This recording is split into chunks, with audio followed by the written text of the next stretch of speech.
Imagine a world where college sports uniforms are adorned with sponsor patches, generating millions in revenue for schools. This prospect is not just a dream, it's becoming a reality as college athletic programs face increasing pressure to diversify their income streams in this new era of athlete revenue sharing. But here's where it gets controversial. While some athletic directors are eager to embrace this change, others are taking a more cautious approach.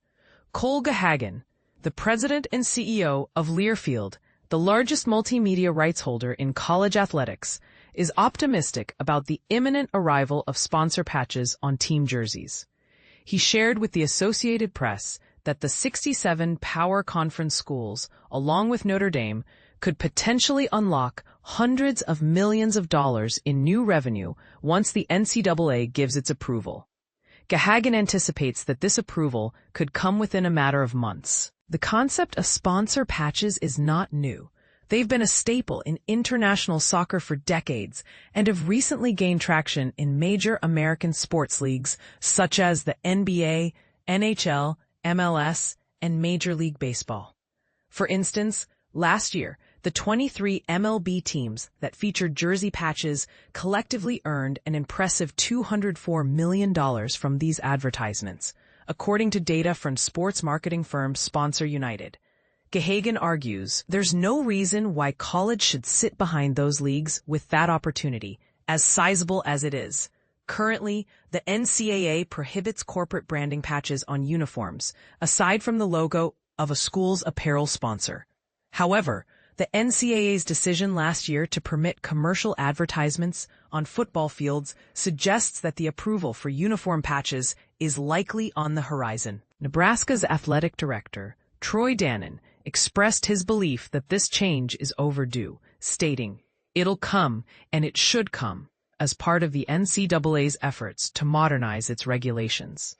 One potential obstacle to this development could be the exclusivity clauses in contracts that schools have with their apparel partners.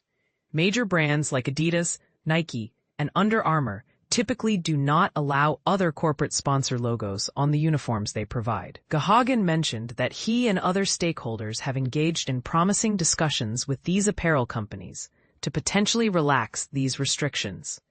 In December, Learfield announced a new initiative aimed at offering additional marketing opportunities for apparel providers in exchange for permitting other jersey patches. While Nike and Under Armour did not respond to requests for comments, Adidas chose to remain silent on the matter. Texas Tech's athletic director, Kirby Hocutt, expressed optimism that his apparel sponsor would not pose a significant barrier. He noted, "I've found that Adidas, in everything you've had conversations about, jersey patches included, has been open-minded and reasonable and willing to consider any opportunity that's going to advance Texas Tech athletics." Like many other Power Conference programs, Nebraska and Texas Tech are allocating the maximum amount of $20.5 million for direct revenue-sharing payments to athletes this academic year. In light of this new financial commitment, they've had to think creatively about how to fund these expenses, and Hocutt believes that jersey patches could be a promising avenue. "It's definitely something that is in the sponsorship deck that we're presenting to select partners about that opportunity in anticipation of it happening," he said.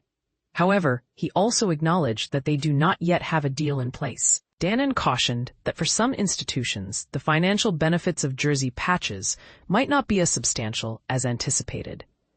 When a school grants its multimedia rights to companies like Learfield or Playfly, it receives a guaranteed sum of money in exchange for allowing the rights holder to manage all marketing and advertising efforts. For example, Nebraska signed a 15-year, $300 million contract with Playfly in 2022, which guarantees the school $13.5 million for its multimedia rights in the 2025-26 season. If Playfly fails to generate over $20 million in revenue that year, Nebraska would not see any earnings from the jersey patches included in the multimedia rights deal.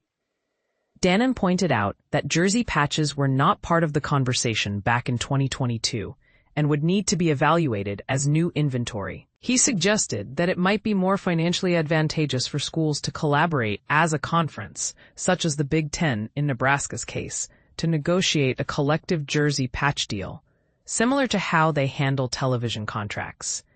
If you jump in now, and I'm going to get a little bit of money because of the jersey patches. I would really like to see if there's an opportunity for our conference to put all those jersey patch rights together, and all of a sudden they're worth a whole lot more to the institutions when 18 are playing instead of just one, Dannon explained. As the conversation around sponsor patches continues to evolve, it raises important questions about the future of college athletics. Will schools embrace this new revenue stream? Or will they remain hesitant due to existing contracts and potential complications? What do you think? Are jersey patches a smart move for college sports, or do they undermine the integrity of the game? Share your thoughts in the comments.